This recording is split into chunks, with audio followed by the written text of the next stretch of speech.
Adversity, bring it. The struggle, we welcome it. Snooze on life, never that. We are Dave Regina and Mike Pirelli, and this is the No Snooze Podcast. Come on.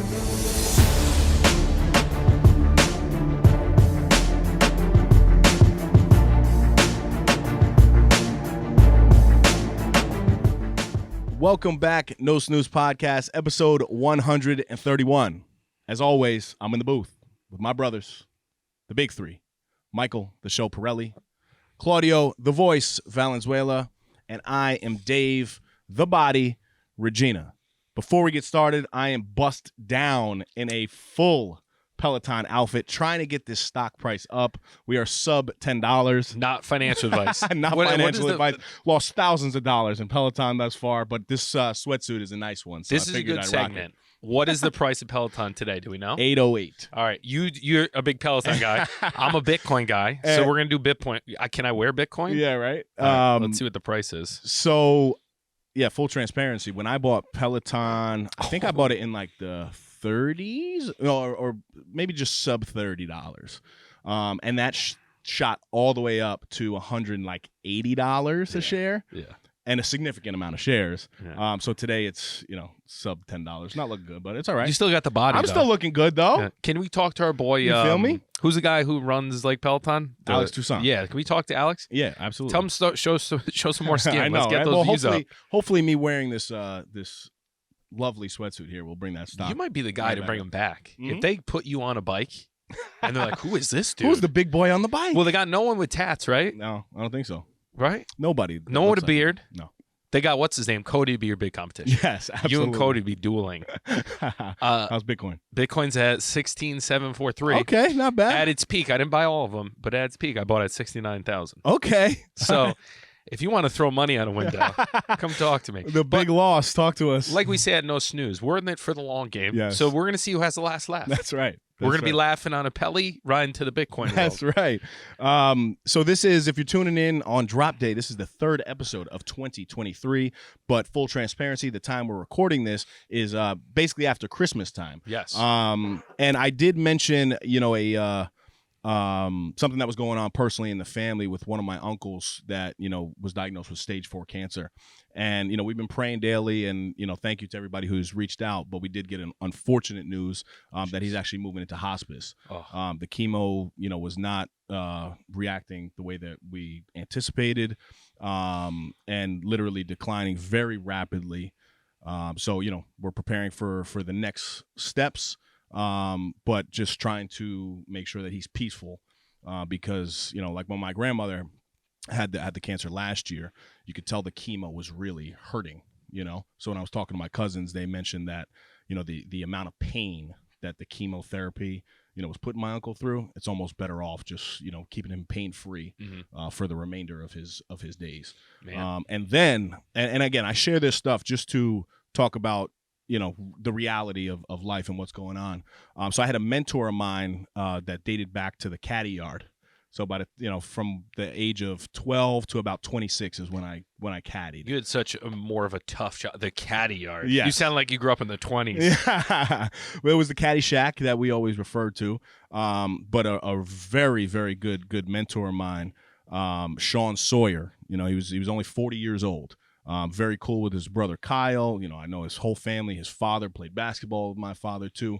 So they're sitting watching the World Cup, Sean and his father, and he's in a recliner, and he literally just takes a nap, and he never woke up. Oh my God. And I mean, there was no prior anything in terms of health issues. So it was just devastating news. Young, full of life, and literally gone in an instant. Man, and again, I know there's really no words. I'm not looking for anything like that, but it's just very sobering. Yeah, I mean, you just you never know, and that's something that is always I think as we get older, we kind of see that. But and better news, we had the Christmas holiday, which nowadays is just magical to see for the little ones, right? And I have to ask, because I've thought about this a couple times. I keep forgetting to ask.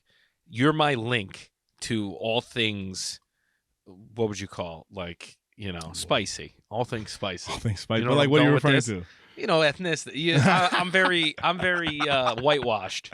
My life, right? Okay. Gets All a things little- culture. Yeah, you're my culture. Okay, There, all right, there there we you go. go. All My things guy, culture. you're my culture consigliere. Yeah, my there CC. you go. Yep. So being my culture CC, I mean Claudio as well. Mhm. I'm very fortunate here to be the white guy in the pod with cultured friends. I'm Caucasian as well, Michael. Yeah, debatable. That's debatable.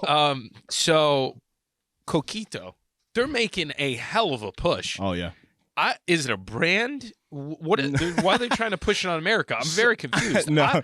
I like it, but yeah. I'm like, I think I had it at your spot once. Mhm. I think Cheo, someone brought it. Yep. And I'm like, this is delicious. Yes. It was like eggnog Exactly. with That's all it is. That's all it is? It's Latin style. well, everything's eggnog. better Latin style. If you think Right. about anything, Yes. Latin dancing much better than American dance. That's true. Everything's better. Yep. This I hope we don't get canceled after this episode.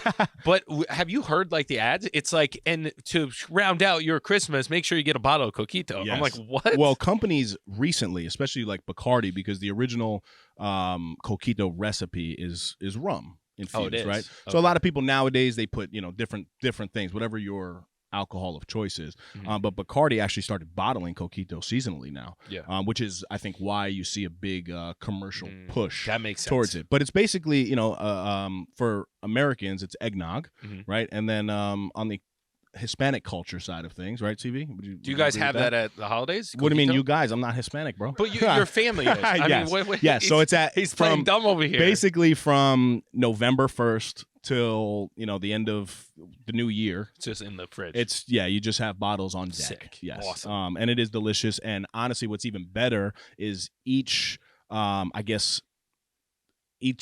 don't know, you have your Puerto Ricans, you have your Dominican style, you have your Ecuadorian style, you have your Spanish style. Anybody of Latin descent has their own little recipe. Love it. So it's great to try, somebody else's stuff. But it usually includes, cinnamon sticks that are involved in it, different liquors and liqueurs, condensed milk. So it's very similar to an eggnog. The mystery of getting a fresh made anything custom made from Yes. people is one of my favorite things, and I lack it in my life right now. Yes. My previous firm, Kit, my manager, she was the best Irish woman, super Irish soda bread, did it up. She made the best Irish cream that you could mix with your coffee. Just drink it straight. It's like an elevated style of Bailey's. Kit, I'm telling you, I used to go into the office the next day, and she's like, "Did you like have it with your coffee?" I'm like, "I drank the whole thing." I drank. It's so good, but it Yeah. rocks you. Oh. It's like, I don't know how to explain it. It's like you're drinking. When you drink something and you don't taste in the beginning, it tastes amazing, and then at the end you get the you Yes. do that face. Yes. It's that, but it's like eating hot wings. I like it. It just keeps bringing you Keep back. going. I was devastated because I was going to go to the office and pick it up because she still takes care of me even though I left, and I couldn't because Livy got the flu, so I didn't want to go in and get people sick. Yeah. So I just had Irish coffees You should for bring the some. holidays. Bring some. Kit, help us out. Shout out NoSnooze Kit. Podcast. Your boys need some. So good. No, man. So Christmas, I mean, as we grow older, I guess, Some of you're us. real. Some of us. You see the evolution of really what Christmas is. As an adult, you're kind of like wake up, you're like, oh, no presents for me this year. Santa didn't bring me jack. For real. But the reality is, it's about the kids and making it magical. And we always had two different rooms on Christmas Day. You had your kids' table, but you were in the kids' room up until you were in your early 30s. We're still in the kids. You know what I'm saying? I'm right? still. But there's been so many seats in the adult room that are just unfulfilled now. Family members that passed away, family members that are too old, family members that moved away. So I actually got the invitation, up to the adult room. So I was constantly checking on the kids. Matty, Reg, I'm like, Matt, you good in the kids' room over there? Danielle, you good in the kids' room? But the conversation that I was able to have with my uncles, and he's bringing out like old pictures and just reminiscing while we're just stuffing our face like gavones was just it was a magical time, and it's something that I'm looking forward to now as we are the new era of what the traditions are going to be like. So I hate to say it, but I think I'm sticking with the kids' room. Mike doesn't like the politics. He doesn't, because there's always the uncle that's talking about great. what's Trump doing, what's Biden doing, this and that. I've Mike heard wants the no stories. part of it. I'm the party starter in our family. I'm the youngest. I was the one who always roll in a little hungover. I would have the drinks ready. I'd be the bartender. You know how I know how you get down. Similar to you. You like to start the party. I was devastated because Livy got the flu. So we had a nice family time, but we didn't get to do any of that. Yeah. And my cousins FaceTimed us from the kids' table because I'm known to bet with my cousin to eat a stick of butter. I'm known to find a pink vodka bottle in the fridge, in the back of Uncle Jim's fridge, and bring it and pass it around until it finishes. Okay. They just needed someone to spark it, you know? And my boy Daryl, Lindsay's husband, he's one of the most fun people of all time. And he was so upset. He's like, where's my drinking partner? So I'm looking forward to the following year to redo this. But it's that you don't realize how much you enjoy all that until you can't do it. So as much as fun we had, and I cooked a little bit and I sparked a little bit of that, and it was great. I felt like unfulfilled. It was a very last episode. We were so excited. I was fired up to be hanging with people, and then boom. And that's how quickly stuff happens, you know. Yeah. But the good news is you'll always have, next year, hopefully. Table. Hopefully, and the kids' table will be right there. Maybe next year we should both show up to make it like, listen, we missed out last year, and now I'm here with Mike, and we're gonna just double team you guys. To your party and yours. Okay, we're just going. We'll do a tour. We'll get a bus. Something I'm thinking about, and I don't know if it's on topic today, but traditions. Mm-hmm. As people get older and phase out of like doing the traditions. Like the 7 fishes was a huge thing in my family for a long time. But the problem with me is I was the youngest cousin. So I missed it all. Mm-hmm. And my Dana, the Salvos, my wife's side, has some great traditions that they're doing, and like we've been doing with them making the raviolis and some things. And there's just stuff that I think about now. I'm like, what traditions do we want to do? And the 7 fishes is definitely on the list because that whole concept is such a fun thing to do. Yes. But it's not going to be my time for a little bit. So I just got to be training in the background like Rocky until I get that fight. And then when you get that fight, you come out swinging. In our household, do you have we do the 7 carbs. Oh, really? 7 carbs. Is that a thing? Yeah, potato, pasta, rice, so good, cookies, so good, bread. What a spread! What am I missing? Yeah. The spread. I posted. Unbelievable. It was elite. It was right. I thought you went to someone else's party. It was just posted. Did you make anything? No, good time. No, absolutely not. All right, it's fair. Aunt Linda, shout out Aunt Linda. She's a beast. Fix me a plate. And okay, so I have this. You guys are gonna laugh at this one. I have an elite parenting story, and I kind of want to know from anybody else if this has happened to you, because it was that serious. Oh God! Build up, drum roll. Callie's sleeping next to me. It's about 10:30 at night. I noticed that I'm feeling something like on my foot, right? And I'm like, I'm already thinking. But you know when you're in the dark and you're like trying to feel what's going on, so I pick this object up with my toe. I pass it to my hand. Now I'm like squishing it. And I'm like, gum?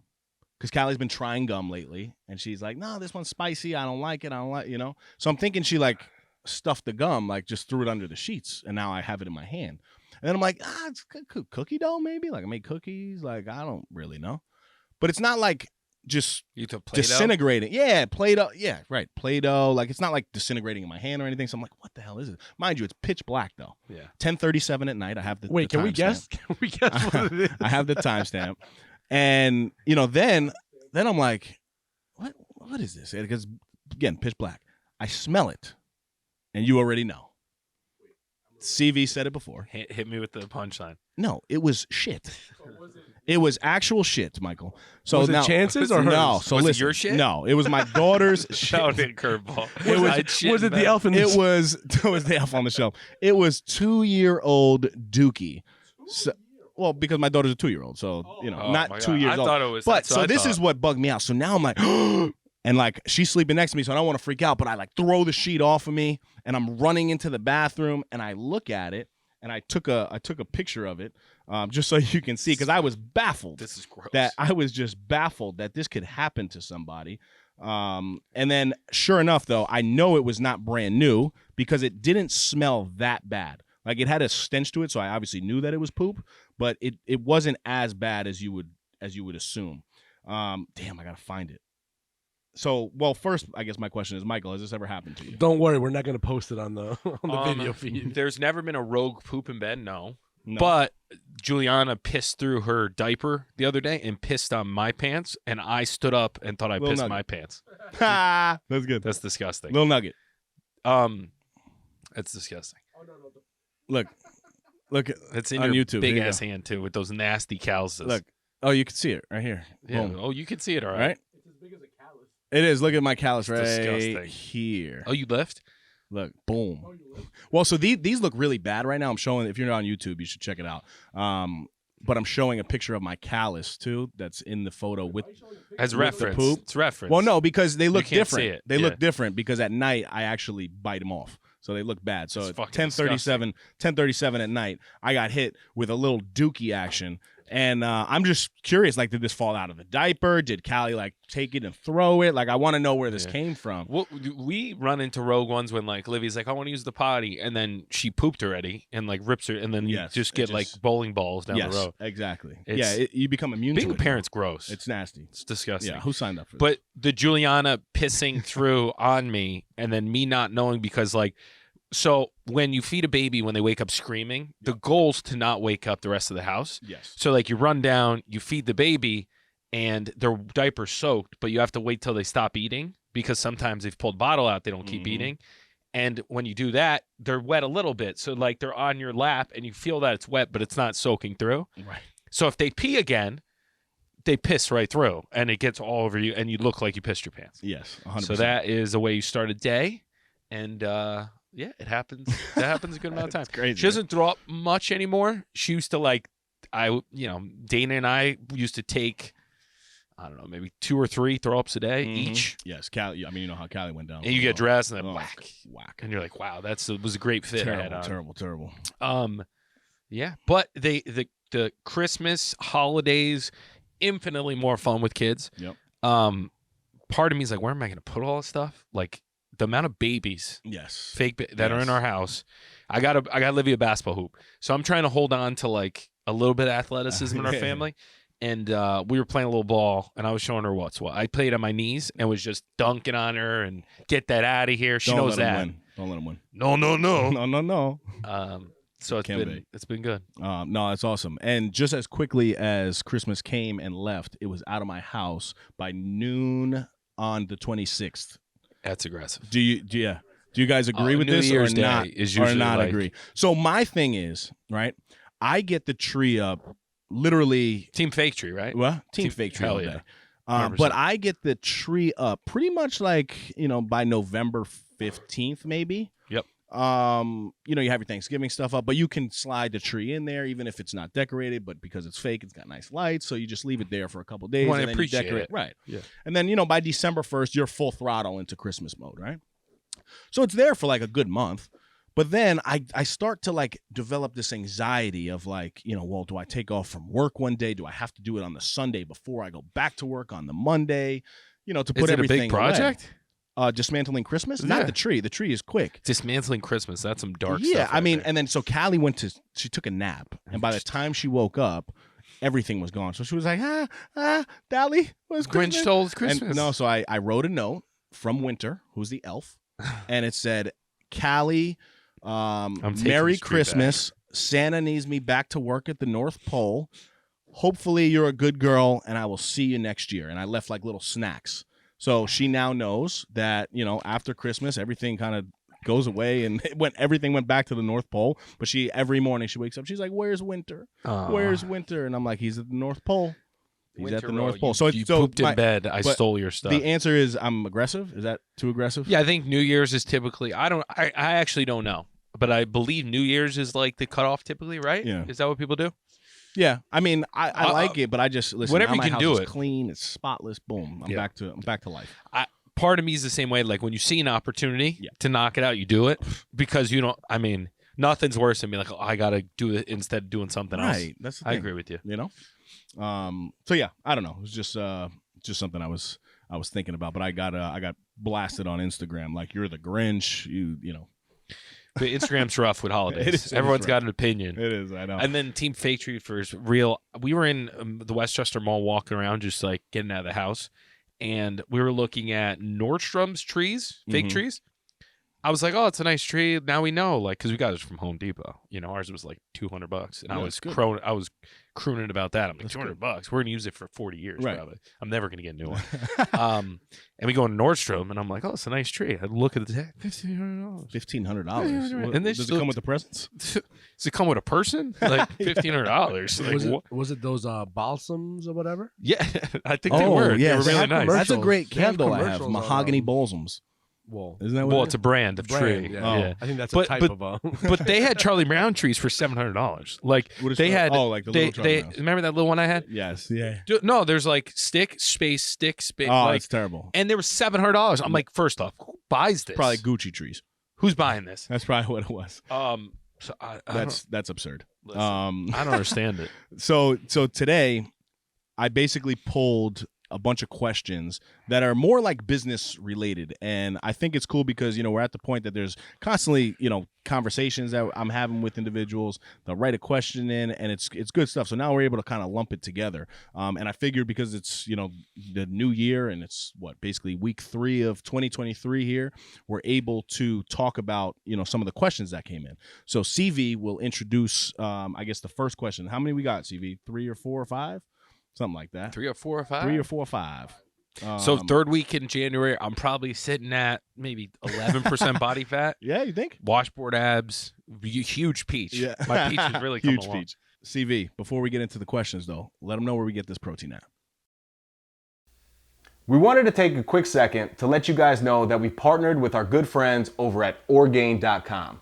We're happy to offer our listeners 30% off by entering the code NoSnooze30. Again, that's NoSnooze30 for 30% off your first order. If you're on the market for a new protein powder, nutritional shake, protein bar, or Mike's favorite, collagen peptides, Orgain is your one-stop shop. As all of you know, my Crohn's disease is currently in remission, and the only protein I use is from Orgain. My personal favorites are the chocolate peanut butter and the vanilla bean. With the code, you can try a 2-pound tub for under $20. Talk about not snoozing. Go get yours today. Now, back to the epi. CV, hit us with Questi numero uno. Shoulders. Right? Shoulders. Michael, where do you get your roids? Actually, Michael, Oh, no. in the 3 weeks that have passed so far, Focus. are your calves bigger? Yes. Sorry, Not next. by much. Next. Not by much. Okay, real question number 1. What are some questions you ask yourself when a new year rolls around? We spoke about this last episode. Go listen.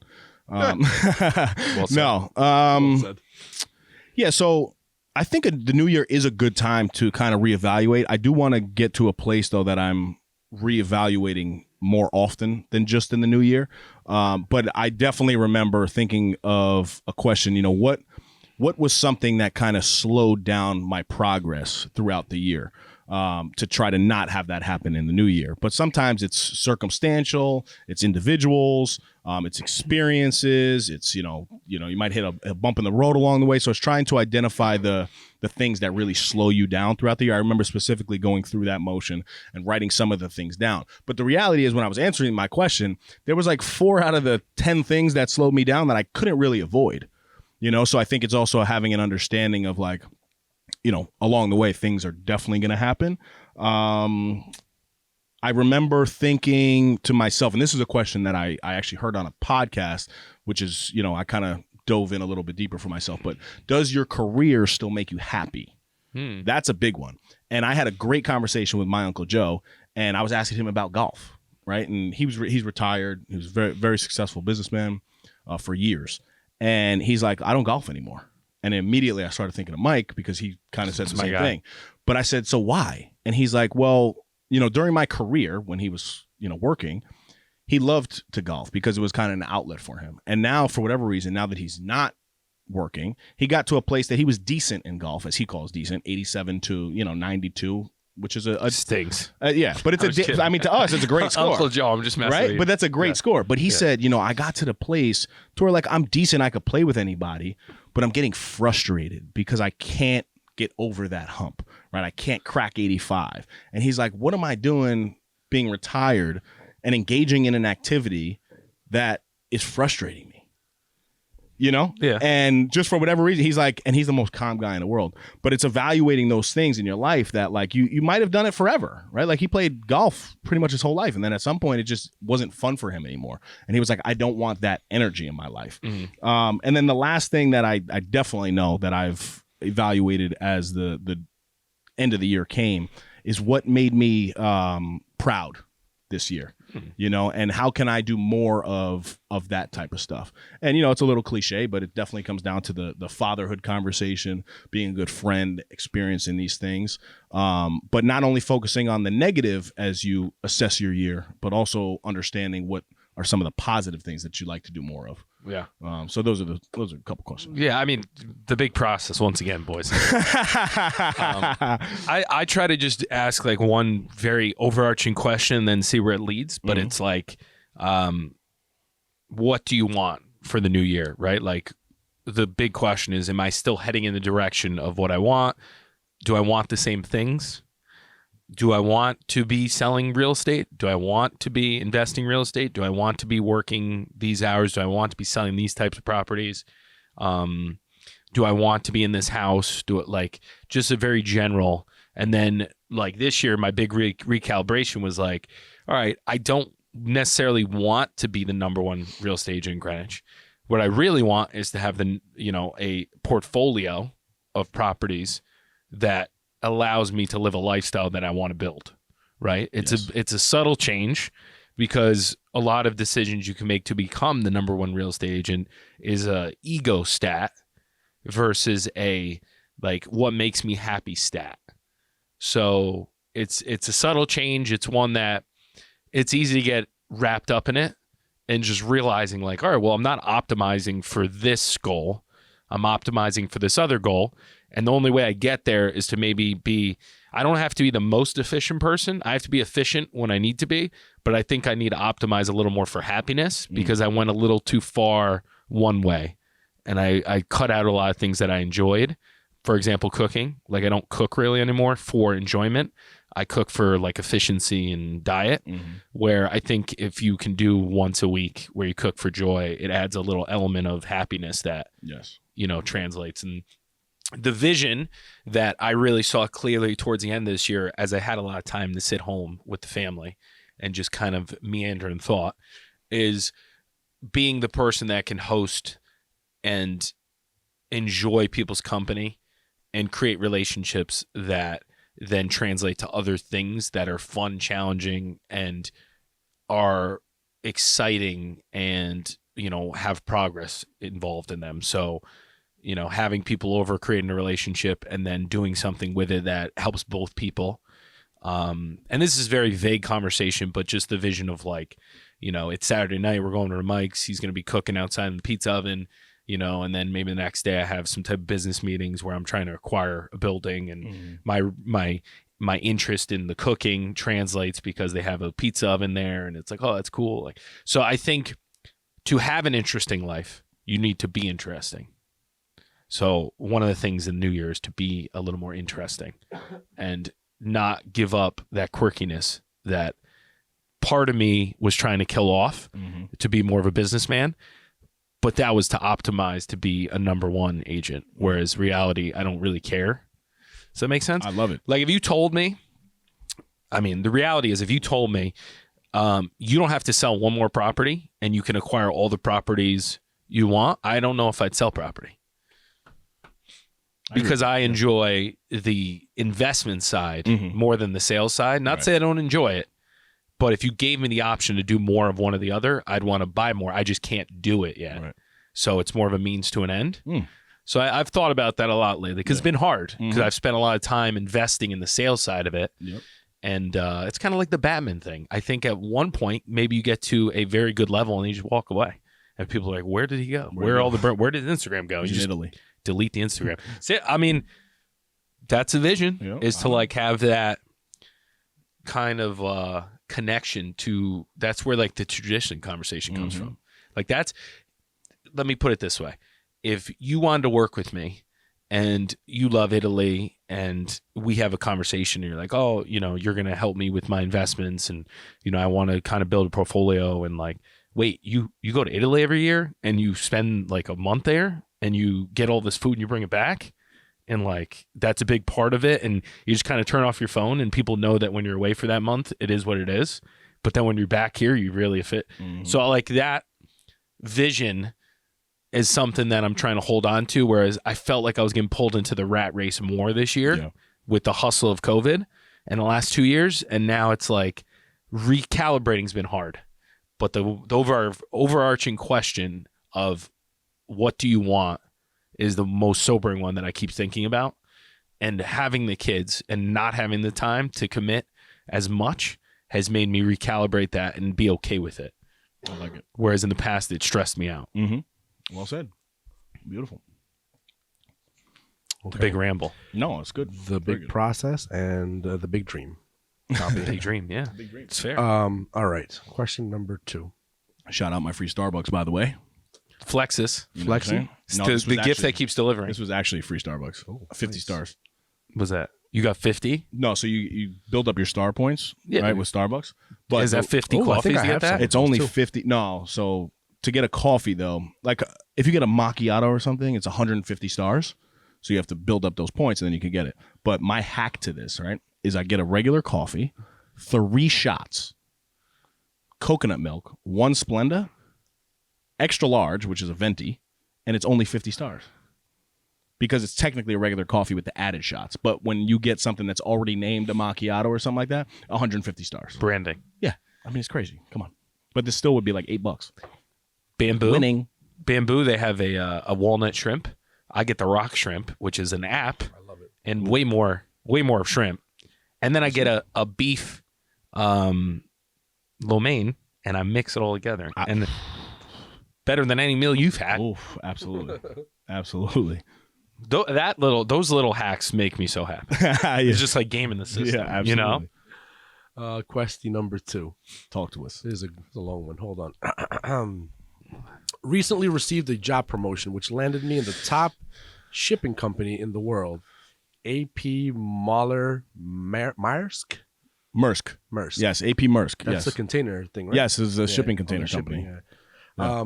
I've been in the industry for over 10 years, and being here only a few months, I see how many things I would change and make better.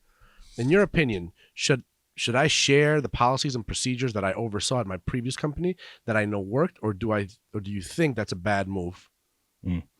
So it's funny. So I know this individual, right? So they basically got a job promotion. They were actually working for the number 3 company, and then got transferred with a promotion to the number 1 company. AP Moller Maersk, right? That's what it is. And the question, is it's a tough question because basically, do you take the experience, but specifically the policies and procedures that you oversaw at your previous company, because it's in the same industry, you've been there for 10 years. Do you take that and now put it into implementation in the new gig? I would have a follow-up question. Is he in charge of people? Yeah, so it's definitely it's the same. What is the size of the company? Well, I mean, I know Maersk owns like 650 ships. They move like almost 700 billion in product a year. So it's a very large company. But so I told him, and I said, one, you're risky for, because I know everybody at Maersk is listening to the No Snooze podcast. So the fact that you're putting this out there, and I said that I would answer it on the pod. But so I do think you have to be careful of the specific information you bring from one company to the next, right? You probably have a legal team that you could consult to see, like, if it is really a policy and procedure of like Nike, can you actually bring it over to Reebok, right? Like there's things like that. But I think just making it more general in terms of you going into a leadership role, right? Because I can definitely relate to that on some level. You have 2 options. When you see things that you can evolve and yet you can make better, I'm a big believer of taking time to really see how things work when you're new, even in that leadership role, versus being a bull that goes in and makes rapid fire change. Some will argue, though, that the rapid fire change is like a good spark for a company. It brings a little hostility to the mix, but CV shaking his head, but I am definitely one that likes to sit back and really understand and maybe like get specific on one thing that I can make better versus, 12 things that you can change in the company. Isn't he going from 3 to 1? What? Yes. So it's not from the number one company to the third company. No, but specifically with the policies and procedures, can you take policies of a number 3 and bring it to a number 1? I think you got to be careful. Well, that's why I asked the size, because sometimes the 3 may not be as big as the 1, and I don't know. Yeah.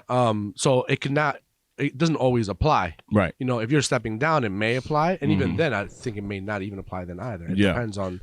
And I do have another follow-up question. This one's to you. Give it to me, CV.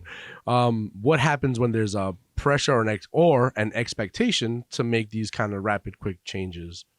Because based on your answer, based on his answer, take your time, kind of see what's working, what's not, see how it works. Right. So they want to see results. Right. What if? Right. So I would have a full transparent conversation with, I'm sure you have a supervisor, right? So that one person I would have this conversation with to basically say, hey, listen, I have these policies and procedures that I understand have worked in the past from my old company. Do you see that there's any level of conflict here? Now, if they say, listen, go balls to the wall, I want to see and implement change, because I will say this, I've seen personally people at the extreme top, they don't like being the bad guy, and they might want you to be the bad guy, because that's happened to me before, right? But you still have to be careful, because if you're in charge of, individuals, you're looking for a lasting relationship. Yes, you want results and you want numbers, but I think going in and making those hammer decisions very quickly before people have that respect for you is tough, because if people really want to sabotage you behind the scenes, there's way more of them than there is one of you. And I don't really know if I answered the question, but go ahead. No, I would just need more info. Something I think about now. Would you bring old stuff to a new company? That's really the question.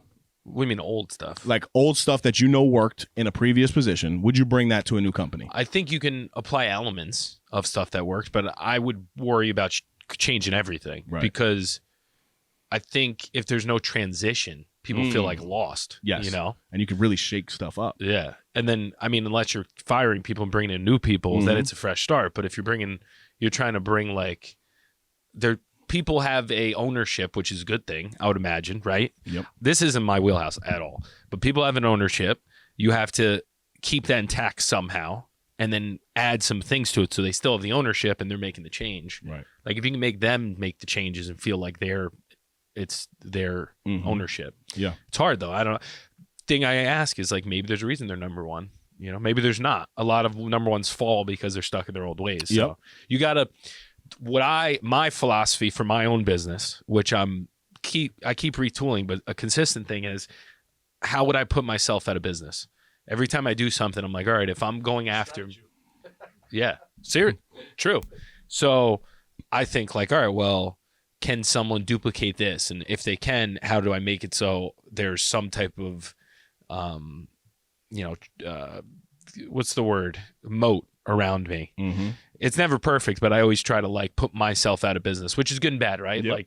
Sometimes you do the same thing over and over and you build the consistency and et cetera, but sometimes then that gets too ingrained where you can't pivot, so that when someone else comes in, you get knocked out anyway. So right. I don't know. Yeah, no, it's tough, but there's definitely two. There's only two options there when anybody from a general standpoint moves from one position to another in another company, same sort of industry or not. Yeah, you take the bull approach and you kind of go crazy and implement a lot of change, but knowing that there's going to be some kickback along the way, or you take your time to understand really everything that goes on within the organization, which is my personal opinion on things. Yeah. And it's going to take you a little bit longer, but that's the transition phase that I think you were talking about. Yep. So for me, I just don't like the variables of lots of people. So everything I do is optimized for less people. Right. Which is an approach. And part of the reason is I like the creation of things and my visions come into reality, but my visions versus a company's visions. Yes. Yep. My vision's with people, obviously, but when you have 50 people, it gets so watered down. It's not even, Yep. But that's a off topic. But yeah, congratulations, by the way. Yeah, congrats to that person. You're doing something right. Yeah. If you're I trust your gut. My bad. My turn. Talk to us. I know you guys have mentioned that you both manage a small and a large team. Have you ever struggled to work with or manage people who you have had a personal friendship with? Yeah, I don't really manage it all though. You know, like That's I'm a never good in a one. Have you ever been on the other side? of what getting Working managed with a friend? Yeah, but I don't. We've always been like in partner levels, which has made it a lot easier. Mm-hmm. I don't do well with management in general. Let's start there. Like managing people or being managed. Like when I worked for a real estate firm, like I loved everyone, but I still, for whatever reason, did not want to be coached. Not coached. Didn't want to be told when I could do something or not do something. Yeah. Because my thought was like, at the end of the day, if I don't make this sale, it's my ass. Mm-hmm. So if I have the ball in my hands, I'm calling the play, which was not a right attitude Yep. for a team. No, I But got you. That's how I felt about things. I've been on both sides of this spectrum, and it's tough. I've had one supervisor that was a really good friend of mine, but he abused me, like literally to the point This that took a turn. from a work standpoint, but basically felt like, oh, I need to do any and everything to make him look good because I was his boy. Gotcha. And I hated it. Yeah. Literally, I despised it. I mean, I did the job, but I got out of there as soon as I could. Now I'm in a position that I have very strong personal relationships with people that I, do supervise. But the majority of them grew from the workplace. But I think you have to have the honest and very serious conversation with yourself that, work is more important at that moment than the friendship is, right? Your friend in that moment does not pay your bills. Mm-hmm. You're there to do a job. Now, if you can't make that decision in your head, then you should not be a supervisor, in my opinion. Yeah. I think you have to set clear expectations, because this is something that I've had to do, clear expectations with the individuals that you're close to personally, but you also supervise, that like, listen, and this is a conversation that I've had too.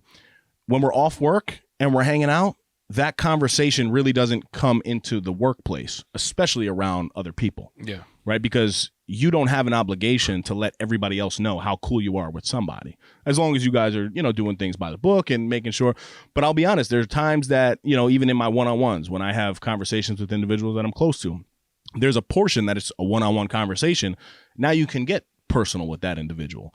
But I think at the end of the day, the most responsible thing to do is to be fair in the workplace regardless, right? But you have to establish that conversation with that person that you're close to, because people have expectations that like, oh yeah, he's my boy, you should just do this. And there's been times that I've been taken advantage of, and then you got to, throw the fishing line out, reel it back in, have a serious conversation. Like, listen, this is your role, this is my role from a professional standpoint.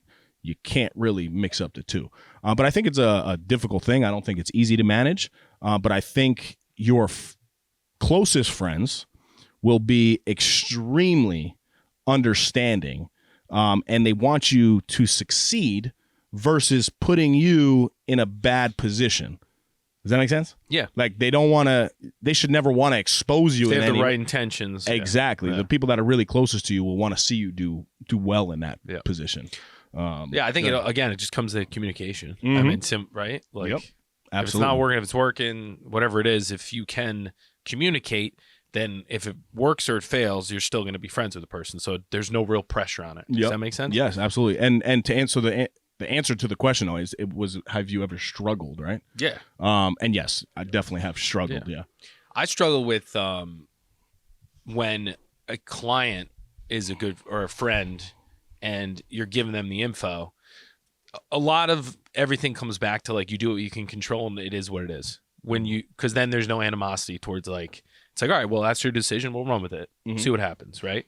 So like recently I've had some deals where they've been overpriced or they have not ideal timing, but it's what the people wanted to do. And there's no animosity on my end of like, well, if we put it on for this, it would have sold. Like there's no defensiveness anymore. It's more of it is what it is. And if it works, great. If not, you move on. Mhm. And someone else sells the property, It just wasn't meant to be. It frees me up for another opportunity. Yep. Whereas in the past, I'd be like, I want to sell that. I can't believe you use someone else to sell it. You know what I mean? Yes. And Absolutely. I've seen in the past where that's kind of hindered me more than anything versus being very like matter of fact about it. All right, well, if you want to keep using me, great. If not, it's fine. You know. Yeah, I could see that being a money thing in real estate too. People, for whatever reason, I mean, it happens all the time. You know, even take like take a business, right? Even something like this. How many friends have you had that are like, yo, hook me up with free merch? Or how many times have you had somebody that you go up to them, because I have too, you assume that because it's their company, there's no cost involved, right? So you want the service for free, when in reality, you're going to buy something that's 3 times the price. For you, it might be like, oh, well, Mike, maybe you should hook me up, take off that 2.5%. But it's like, but that's how I feed my family. Yeah, there's that's a whole nother where like, it makes sense in some scenarios, but in the majority of scenarios, when you offer something for free, then there's no expectation there, right? Which makes it worse versus just perform to what you should be paid or more for that person, and they'll be happy regardless. Right. So that's a tricky one too. Yes, definitely. But I mean, fortunately, I haven't done a lot of stuff where my friends have pushed for that. And if they have, in my eyes, I'm like, you know what? It's not worth it's fine. I'll figure it out. But like general clients, I don't do it anymore at all. I don't give any breaks because I'm like, again, I'm not optimizing for selling the most properties. So I don't care. You can use me or not use me. But if you use me, I'm going to, what it costs. Yeah, that's what it costs. But it's one of those things now. Yeah, I like that. But that's a change. Before, I was like, I'll do anything for a deal. Like, not anything. Ethically, I was always ethical. I'll do anybody for a deal. I'll do anything. I was always ethical, but I wasn't confident in my value and that I had enough deals. Yes. Whereas now, I'll do deals that aren't ideal, but not at a discount. Does that make sense? Yes, absolutely. And I've actually toyed around about increasing and saying like, listen, I show everything. I don't do dual. Like I might just start charging everyone 3, and it is what it is. It's like a barber, and you go up in price and you lose 20%, but you make it up and you do less. And smart. So, but it's tough. CV, from your perspective, you manage a large team. Would you say is a short answer to, I guess, that question from your perspective? The managing friends, or personal relationships, it's definitely difficult. It's definitely not easy, and I think being clear with the expectation across the board is probably the most important. I do believe though that it's always, especially if you're supervising somebody versus the other way around. At least on my experience, that feelings get tarnished, damaged, or we get sensitive. Because at the end of the day, business is business, and whether you're a friend or not, you still got to go about the business, no matter whether it was your friend or not. Yeah. And some people can't always, cross that bridge or get comfortable with it. Yeah. Yeah. Absolutely. Part of great. That's good input, CV. Like I agree. I think not holding grudges on stuff, and like the biggest thing in the real estate world is like you have a listing, and then you lose the listing, and then they hire someone else. And then that person like sells it at a discount, but they didn't give you the discount. They didn't give you the discount. Correct. Whereas now I'm like, we had to go through that process for them. It was something, maybe it didn't make sense at the time. Things change in life. I'm not doing it for the money, right? Like I'm doing it. Yes, I'm doing it to put food on the table, et cetera. But it's more of like the learning, the game of it, using it for my personal investments, like the experience, and then also making sure that whoever client I'm using feels as though I worked my ass off and maybe it didn't pan out, but I tried. Right. Versus like he promised all the shit he didn't try. You can't argue effort a lot of the time. You could argue strategy, timing, price, markets, but you can't argue effort. So if at the end of the day they're like, listen, he tried, maybe his strategy wasn't correct or whatever, then I'm okay with that. But if someone's like, you didn't work as hard as you said you were going to work, and I feel as cheated that I used you, then that's something I feel, it would hinder that relationship. So now it's like, at this point, it's if something expires, someone else, go for them. Couldn't do it. Yep. I didn't have the chops to get it done at the time. That's the lightness of being in the industry now, is like, if I sell something, maybe it wasn't because of me. Right? Might have been the market. So you can't be too high on your own stuff. You just got to keep doing it, and it's what it is. Yes, sir. Very good. Okay, next question. If you can pinpoint one lesson or concept that you know to be true in both business and fitness from your experience thus far, what would it be?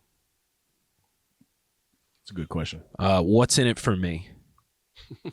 Like, that's how everyone thinks. And it's not a bad thing. People think that way. But a lot of the times... Wait, do you think everybody thinks that way? Yeah. And not a bad thing, right? Like... Wait, how did you take that question? A lesson I learned to be true. A lesson you learned to be true. That people think, what's in it for me most of the time? What's my incentive? In fitness too? Everything. And everything, okay. Right? Like, when you have conversations with people, there's always some type of motive. And it's not bad. Like there's no bad motive, right? Like, you have goals. You have aspirations. And if we have a conversation, it's much easier to get to a level ground if I understand what you want, right? Like, relationships, the gym, like, what do you want? I want aesthetic. Like, when I talk to AC, right? Mm-hmm. I want 10% body fat. Like, if I never had that conversation, he puts me on a different schedule, and it doesn't do good for either of us. Yep. So I'm not saying it's a bad thing, but in every conversation, what's your motive for the holiday? To my kids to have the best time ever. Okay, well, if you're optimizing for that, like, let's focus on them. So that's something that I feel like a lot of people guess. Whereas if we were more upfront about, like, this is what I want out of the situation, and I'm not saying you put friendships and things aside, but if you can make sure it fits within that, then everyone would be a lot more on the same page. Mm-hmm. Does that make sense? Yeah. Yeah. Much different than my initial thought that came in. And you'll like this one because it's extremely simple. But especially in business and fitness, even relationships, it doesn't matter what it is.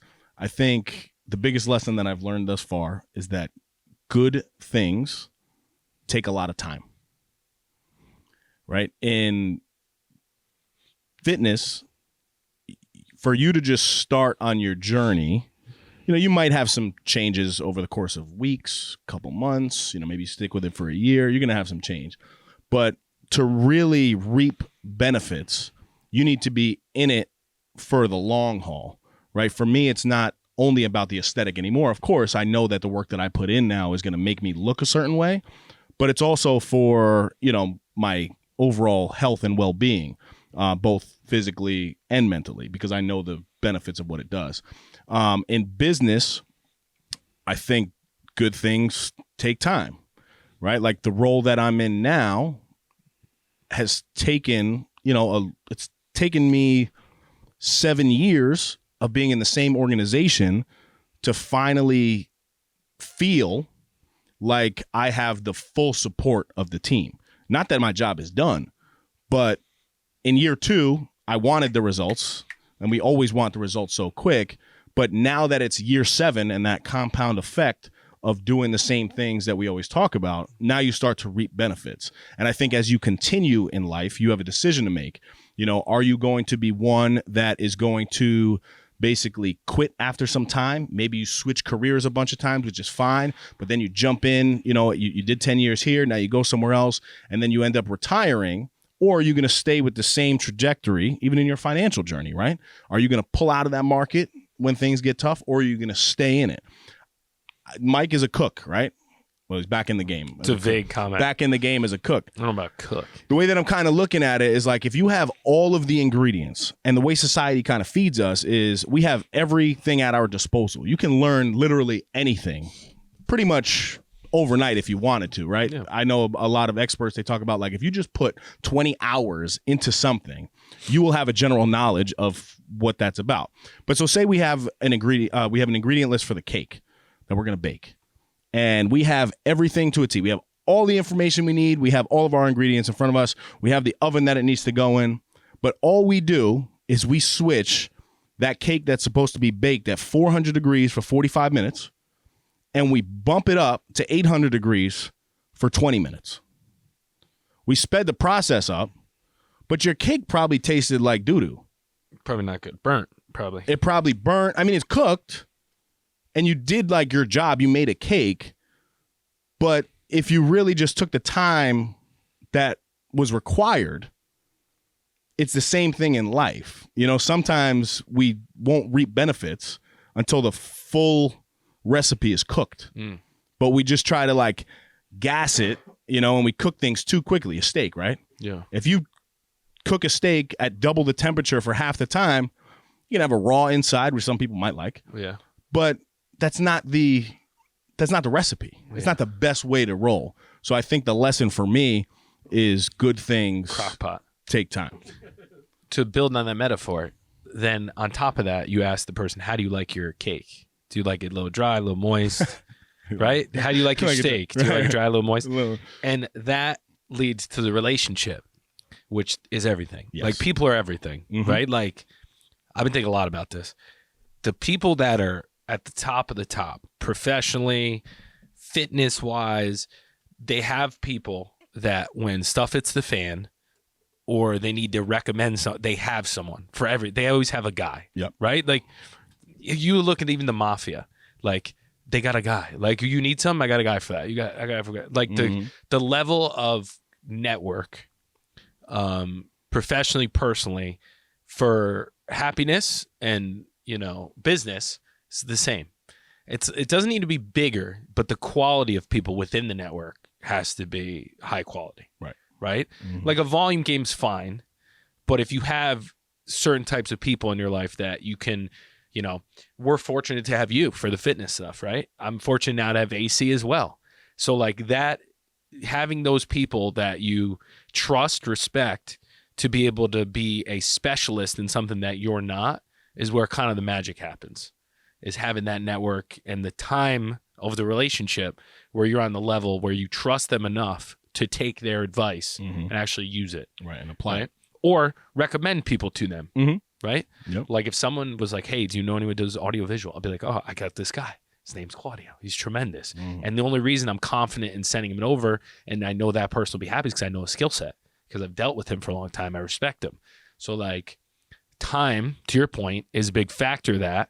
And then understanding like, all right, well, you know, this person wants this certain thing. Let me go fulfill it with my network. It's very simple, but it's hard to do. It is hard to do. And we're like quick creatures. We want everything quick, you know, like, and that's me too. I absolutely. But looking back, CV, the big experience from your 40 years on this planet. I dropped it. No, we're not talking about his age. Listen, Dane is actually 2 years older than Claudio. So get me in trouble now. So, you know, no, just curious. And it doesn't even have to be fitness and business. It could be business and, you know, whatever it is that you think kind of tie in. But most of the time it's going to kind of tie into everything. So just curious, what would you say? What would I say? I think patience is king. So that kind of goes with what you were saying. And I'm not one to be patient. So that's something that resonated when you were saying it. So being patient and allowing things to kind of work themselves out. I also have a tendency of and trying to anticipate things that don't need anticipation. And that's a struggle because again, the lack of patience and like worry.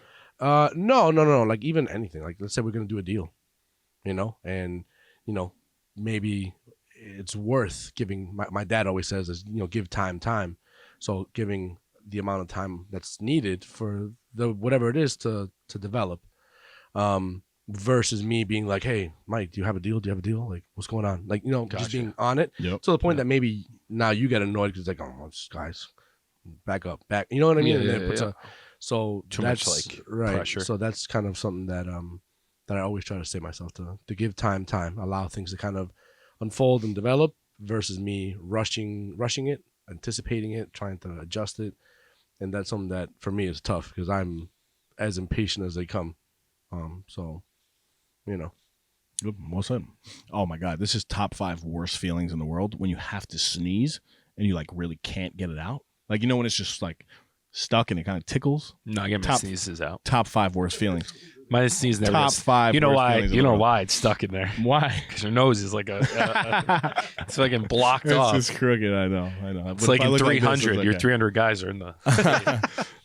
Was that it, CV? Or what do we got? There's one more. One more. Yes, this is my favorite question of the day. Okay. I think we need to answer in order though. I think Mike's gonna go Mike, first. don't rub on the mic.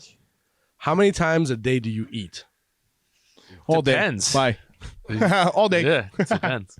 Like Is meals? this question based on the holidays? Not the holidays. So Are we holidays, trying to make weight? Holidays, it's continual. Yeah, it's just Like nonstop. literally snacking 23 all out of day. 24 hours. I would say like typically 4 to 6. Yeah. Like, And how do you bad like, days? But like, how do you, so Wait, you bad eat days. you eat 4 or 5 times a day? Yeah, I still meal prep. yeah. No, I know, but five meals. Yeah, just microwave pork, rice, potatoes. Not snacking. Meals. Meals. So technically, I know like David's yogurt, answer. My man rolls up with a cooler to work, so I know. But like, do I you know. count his eggs as a meal?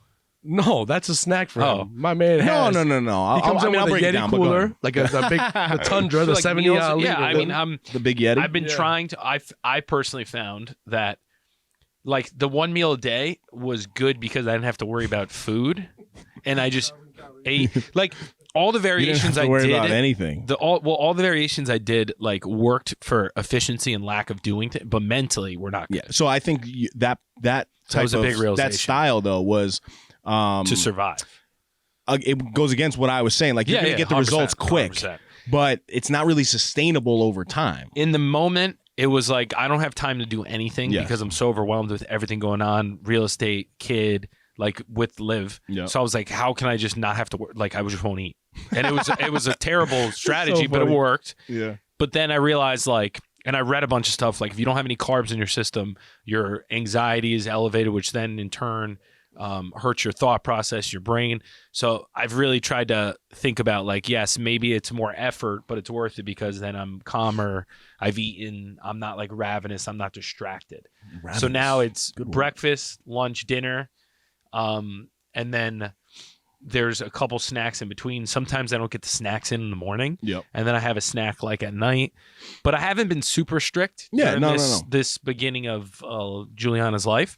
But I'll be honest, not being super strict, I've actually maintained way better than I thought. Right. But I think it's because AC sent me up where like, even though maybe I'm only performing at 70%, all of the work previously has kind of conditioned my body. Yes. Because I'm eating rice, potato, like Yep. I'm eating a little bit of crap, but not the most of it's just The, meal prep. the majority of the stuff you're eating Yeah. is solid. Yeah. So yeah, I mean, there's so many different times a year, but I'll give you the typical, I guess, what I consume. And it would be 17 meals per day. it would be 4 meals a day. On top of that, probably 2 shakes. So I go. So you do the shakes. Yeah, I do shake in the morning, right after workout to get something in my system. But then I do the eggs, banana, oatmeal. So is that a meal? That's a meal. Yeah, that's a meal. And then for 2 straight meals, I have pretty much the same thing. It's either ground turkey, chicken, steak, but typically not those 2 meals. Actually, no steak. So ground turkey, chicken, maybe a turkey burger, tuna, and a vegetable. Mm-hmm. Right, for 2 times. Oh, we're going specific. And then my dinner is typically a large amount of protein, preferably a nice T-bone the size of a plate, Tremendous. and a bag of salad. So if it's not the steak, then I do fish. Nice. And then at nighttime, I'll have another shake. Yeah. So I try to get basically what? What's the night shake? No, it's just a protein shake. So you have do you do protein in milk that as or well? Yeah. So I always try to get almond milk or water. Yeah. Well, I mean, Whatever. depends. It could be Lactaid. It could be almond milk. It could be water. Really depending on what it is. But I always try. One of the foundations of my, I guess the way that I'm maintaining now is to always make sure that I have 200 to 250 grams of protein for the day. So if I can't get a meal in at some point, I make sure that I have that second shake. And if I'm doing that, I've noticed, I don't know if this analogy makes sense, but I feel like my body is like a thing of toothpaste. It's full. Right? It's full. No. So the toothpaste container is the same size every single time you go to brush your teeth. But as you get towards the end, and that would be equivalent to you during holiday season, it gets like harder to like take that toothpaste actually out of the container. Yeah. Right? Because it starts to empty. Right? Yeah. Mike's looking at me Yeah, funny. because I'm trying to follow this one. So it gets harder. So even though my body's the same, it gets harder and harder throughout the year, depending on the season that it is, right? So I'm squeezing stuff out, but at the beginning of the year, when I'm so focused, I have all my meals in check, I have everything, but it just takes more effort, right? The same thing in the gym. Yeah. I'm doing the same types of workouts, but sometimes it takes a little bit more to get it out. Yeah. Right. So I don't know if that analogy. Is that because that's a bad one? Bad one. No, I mean I kind of got it. You got it. It took a minute. Bad one. But I do have a question. We got to come up with a better. Is that because I was thinking about it because I was struggling with my later toothpaste in this the morning. year you maybe don't eat as clean? Yes. Thus making your body a little bit more lethargic and Well, and think about it even over the years, right? Like my body is the same, but the amount of effort that it takes to get results because I'm at a certain level, it gets harder along the way. So the conversation that Mike and I, diminishing returns. the conversation that we've had in the past, you know, you've said that it's the hardest thing is to get started. And I agree with that because if you're, you know, just you have no discipline in your life and you're just trying to get started, that's definitely hard. There's no momentum. Right. But even when you have the momentum, It's still hard. it's still hard. And it's like the toothpaste thing. And literally the reason why I'm thinking about it is because I was literally at the bare end this morning and I was like about to break a nail over this damn toothpaste. to push out the And I'm like, yo, this is how I think I feel sometimes. Oh, you want a quick hack for that? Yeah. Ooh, I know awesome. I have the thing. Oh no! I mean, I don't have it, but that's good too. I put it on the edge of a Oh, sink, that's good. and I hold it to the tip with it closed, and I literally like do Ooh. this thing. Have you ever seen this Just go to contraption? Costco and get more. Yeah. So I I have have, it in yeah. my house, That's but I pretty was cool, brushing too. my teeth in the guest bathroom, and I didn't even have it. So it was tough. How much is toothpaste? Well, $3, Get a new $5. bottle. Don't I break a have. finger. Don't break a finger. Wait, I have a question. Saving money, Michael. The shake question. And this is a personal question for me. So I love shakes. Love shakes, They're smoothies, good. all that stuff. However, you know, I have one per day, and I do The add egg white shake? no That one? No. It's just I had protein and you know not peanut butter, almond butter, that stuff. Yep. In the morning after usually I walk, work out. So I figured that's my kind of protein taking over what I just did. Yep. I would love to have one at night, so that way, for one, it does kind of fill you up a bit. But I'm not trying to put it more protein in because it's not like I'm working out Dave Regina style. You know, I do my. So, would you recommend I would do another type of a shake? But that way, because I'd rather that I think than sometimes, you know, the mindless snacking that you can do. And what's a good recommendation of something that you could eat at night that's not gonna, like I think I don't know. Maybe you think protein is good. I don't know. Yeah. I would say overdo it. Protein. Oh, why, though? It's Protein. too The much, big though. science Am I in not protein. going to piss that out later? Well, listen. The big science in protein. good Your habit. body, and this is the only piece that goes against the science of the 1 meal a day, or 2 meals a day. Oh, the absorption. It's the absorption level of your protein. And they say scientifically that your body can really only absorb between 30 and 50 grams of protein, depending on how your body works. digestion. Right. So when I'm consuming 140 grams in a steak, only 50 maximum are really going to use, but I'm still full. So that's why I do it. Right. But I don't think it's a bad thing to have protein at night. But one thing you can do is do more of a vegetable based shake. A lot of people struggle with their nutritional intake. Like even for me, I consume a lot of veggies, but if I'm on a very strict diet, I might be lacking certain things in terms of supplementation, right? And they have these great green drinks like where you can scoop, you can scoop in. And I think at night it's actually good because vegetables in itself, it kind of gets your digestive system going. So in the morning you're going to be right to that toilet, Fiber, which is good. Fiber's in there. Yep. Iron, all of that. And it's a good way to basically finish the day making sure that you've hit all of your deficiencies in terms of vitamins. Like I take a multivitamin because I'm deficient in my diet because it's so heavy with, fat, protein, and like carbs are not heavy, but they're there. But everything else, it unless I'm intentional about it through my multi, I'm not getting vitamin C. You know what I mean? Like I'm not drinking. I'm not drinking. Orange juice to make sure I get that. So for me, what has worked the most and actually stuck is like just keeping it super simple, because I get distracted with like recipes and stuff and like, oh, 0 carb this and then where in reality, like I love chicken thighs and I love pork shoulder and it's very easy to cook those things. Just blend it up and drink it. Ew. You could do that. And like to be able to use a crock pot for my pork shoulder, and it's cheap, it's not expensive, It's easy to do. The chicken thighs aren't expensive. You throw them in the air fryer with sriracha, bang, done. rice, like So simplifying wait, this everything. is to snack at the end of the night? No, it's meals. Oh. So like I make a big Answering tub. the- Yeah, because I didn't do specifics, but what has helped, and Dave gave the advice along with other people, is like eating the same things, because the repetition of making it, like I know how easy it is to make it in the rice maker for me. I know which container I put it in. So when it's empty, I just refill that same container. Like the little things you don't think about that are deterrents for staying on a diet. Time consuming, especially with kids, right? Especially with kids. Like not having to think what sauce I'm putting on things is a big thing for me now. Like in the past, I'd be like, oh, I'm going to try buy this sauce, buy that. And now trying to be very lean with my finances, like pork shoulder, ground meat, and chicken is very cheap. Rice is cheap. Potatoes are cheap. So like it helps me in other areas, which has been fun because I'm not spending a ton on food. And then when I want to splurge a little bit on like make pizza on a weekend, then I don't. It's even more tasty because I've been sticking to the diet.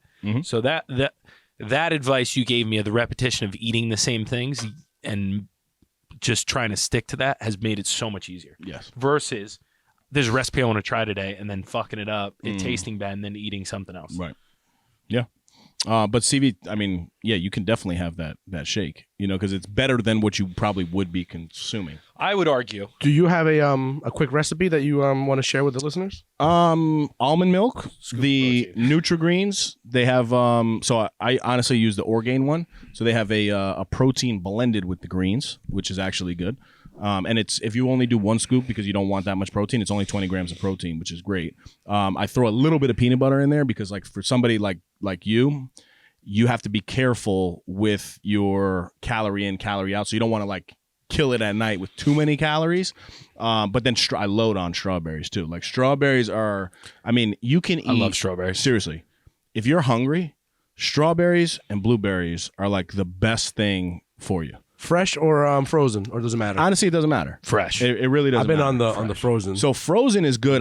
You know what I do? I like a little bit of. It's a great dessert. A little bit of Cool Whip. Right? There's like no. I mean, yes, there's like ridiculous ingredients in there that probably aren't good for you, but from a calorie standpoint, it's really nothing. Cool Whip, frozen strawberries, drizzled with a little bit of peanut butter. It's like. I like when you say drizzled. It's drizzled. Because you don't want to douse it. Right, because it's very easy. the to do big that. process. You have to warm up the peanut butter to make it liquid. Exactly, it's very easy to do that, and then it freezes right on the actual strawberry. It's a great dessert, and it kind of gives it gives me that like, oh, I kind of just had ice cream feeling. So the argument too, isn't there an argument for like even if you overeat protein, it keeps you fuller longer and it burns quicker, like burning, right? Protein, it's easier to burn or something, like the caloric. What's the word? Yeah, so it's, you know what I'm trying to say? Yeah, I guess the density of the calorie, right? Like it burns like quicker, so that if you eat it, like it's not staying in your system as long, something like that, right? Isn't there a science I know with that? what you're trying to My say. big argument is like when I started, I was eating protein but wasn't working out hard. But I was in the routine of having a lot of protein. So then when I started working out hard, then the results started to catch up to me. Remember? Yeah. You were like, why are you eating all this protein? You're not even working out. I was just walking. Yes. And then I was like, I mean, no, but like I was doing a lot. Like, you know how slow I walk.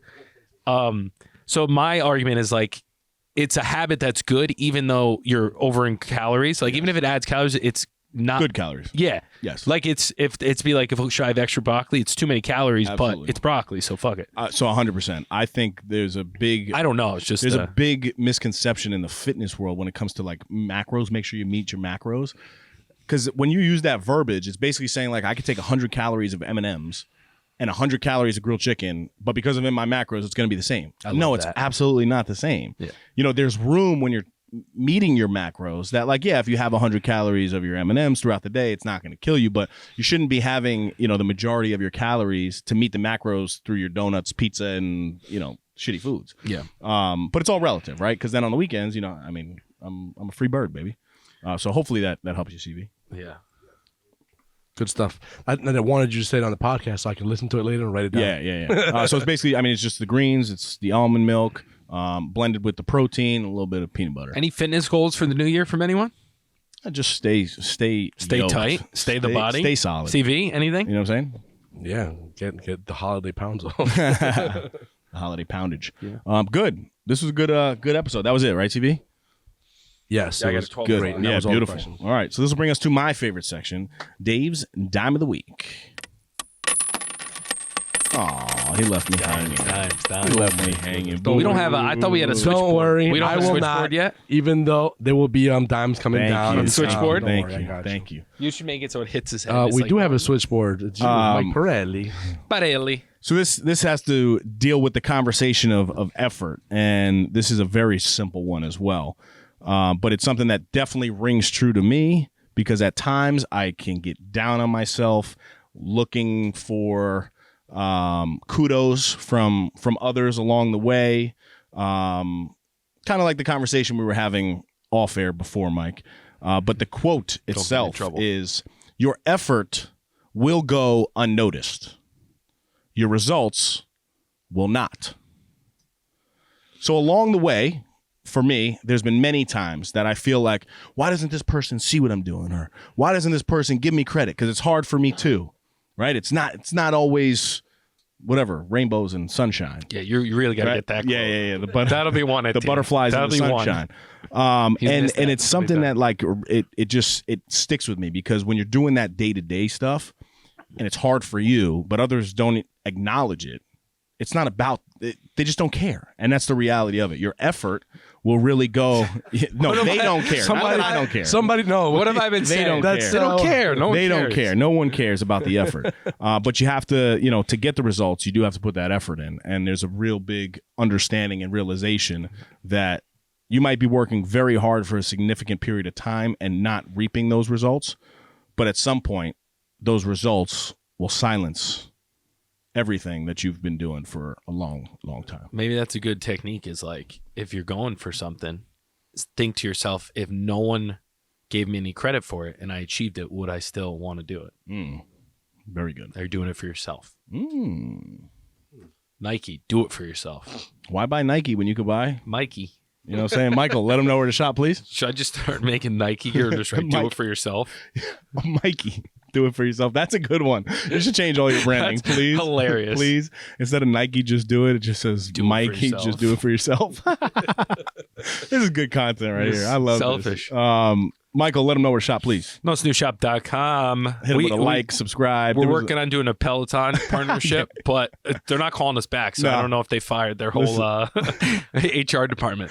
Oh, man, I can't lose any more money. Not on financial advice, but like if you want to bump up the stock a little bit. that. Yeah, but go Imagine watch- it skyrockets Just after this go. episode. That's so good. Guys, thank you for tuning in. Hopefully your 2023 is off to a wonderful And a tight wonderful start. Tight start. I like that. Guys, so until next time, stop snoozing. Put that donut down. Get up and get after it. I can use a donut If right I now. caught someone having a donut, they'd probably be like, You eat more donuts than anyone ever. That's another Effie in the books. Go follow us on Instagram and Facebook at No Snooze Podcast. Subscribe to our YouTube channel, No Snooze.